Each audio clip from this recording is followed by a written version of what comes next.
Hey guys, so today we're going to start our radicals unit. So we're going to start off by just going over how to simplify square roots. So if we look at our first example, the square root of 16, we just know is 4. Because 4 times 4 equals 16, or 4 squared equals 16. But we won't always get ones that have a perfect square, so we might have the square root of 12. So in order to do this, you want to break it up into like factors that multiply to 12 but have a perfect square.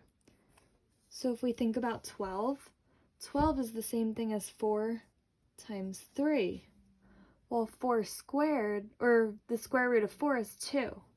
So we can pull out 2 in front and we're left with 3. So our answer is 2 root 3. Now let's look at 72. The square root of 72, well, that's not a perfect square.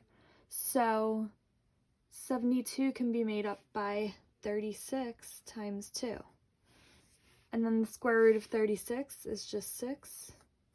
So we get 6 root 2.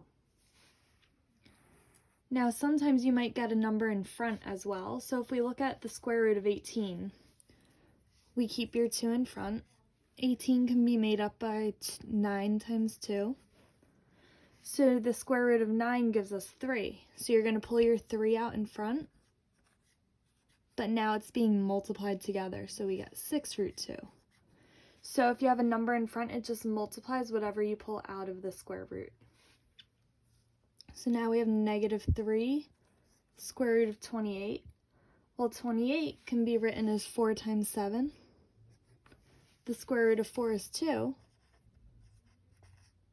So we get negative 6 root 7. Then lastly, you cannot take the square root of a negative number. That's what gives us imaginary numbers. So that one you just can't do. So if you're ever having trouble figuring out like what can go into each number, you can just start dividing your numbers by all of these perfect squares. So 1, 4, 9, 16, 25, 36, 49, 64, 81, and 100.